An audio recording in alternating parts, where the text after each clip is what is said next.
I keep hearing people say things like, I hate my job, I don't make enough money, my stupid boss, this or that.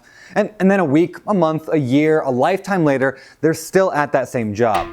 They've got dreams of spending more time with their family, traveling the world, working on their own thing, but it never happens. Sure, maybe they jump over to another job, but let's be honest, the same jerk coworker, boss, time clock, and TPS reports are there too. So, how does somebody quit their job for good? Well, my name is Brandon Turner with BiggerPockets.com, and today I'm going to give you the kick in the pants that you need to abandon your day job and enter the world of entrepreneurship. Stay tuned.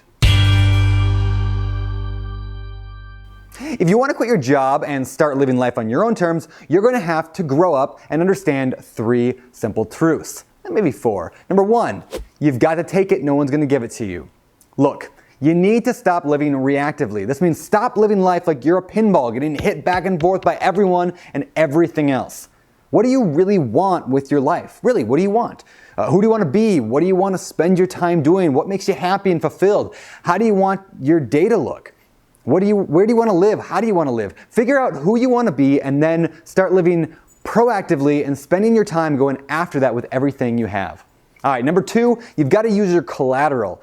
Now, if you're looking to quit your job, it's likely that you have a few ideas on how you want to do that. Maybe you're going to flip houses, maybe you're going to open up a gas station, maybe you're going to sell products on Amazon, whatever.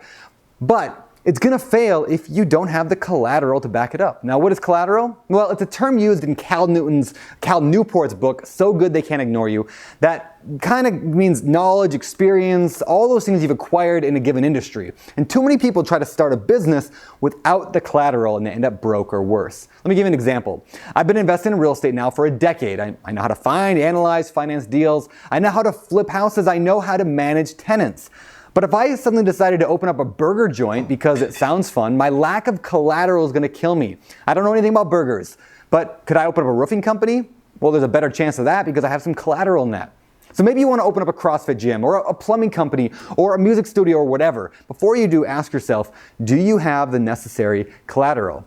The fastest way to quit your job is to use the collateral you've built up at your job to start getting paid for it. Maybe that means freelancing or jumping into a related field, but it doesn't mean jumping into something that you have no idea what you're doing. Play to your strengths and use the collateral you have or start building collateral today. All right, number 3, if you're good at your business doesn't mean you're good at business. There's a big difference between making a latte and owning a coffee shop. Yet time after time, individuals who happen to be good at a certain trait try to open a business in that field, but they fail. But Brandon, you say, didn't you just tell me to use the collateral we have to open a business? Well, yes. And a coffee shop is a pretty great business for a barista to open if a barista is willing to learn the skills needed to run it, called business management. Yes, management is a skill, which means it can be learned. So the plumber who wants to open a plumbing company should spend more time learning how to run a business than fix a leak. A fitness coach who wants to go out on their own should spend more time learning how to market themselves and organize their paperwork than learning the latest training technique. A barista should spend more time learning how to grow a coffee shop and less time learning how to make a perfect latte. For more on this concept, of course, make sure to read the great book, The E-Myth Revisited by Michael Gerber. It'll change your life. All right, I got one more tip for you, number 4. That's this. Embrace the day-to-day grind. The problem with most entrepreneurs is not that they lack a plan, it's that they lack the day-to-day struggle needed to achieve their goals. They switch back and forth between ideas every week, unsure of what the right choice is. They spend their time working on fun projects like designing business cards or attending conferences, rather than spending the 12 to 18 hours a day working on their craft. They get bored after a few weeks and they stop hustling.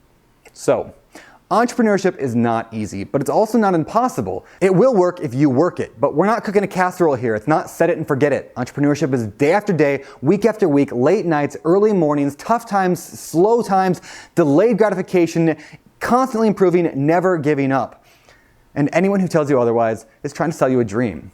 I'm not about to do that. You don't need a dream, you need to get off your butt and put some good old-fashioned work towards quitting your job. And even then, you might fail. Because not every business idea is guaranteed to succeed, but you will succeed if you're persistent enough to show up every day and work it. Now, if you enjoyed this video, I'd like you to do me 3 quick favors. Number 1, Stop eating so many carbs, they're not that good for you. Number 2, click that little thumbs up icon on the bottom of this video and let the world know how awesome this video is. And number 3, come hang out with me and the rest of the BP crew at biggerpockets.com, the real estate investing social network, where you'll learn how to quit your job through the power of real estate investing. It's pretty much the best website ever.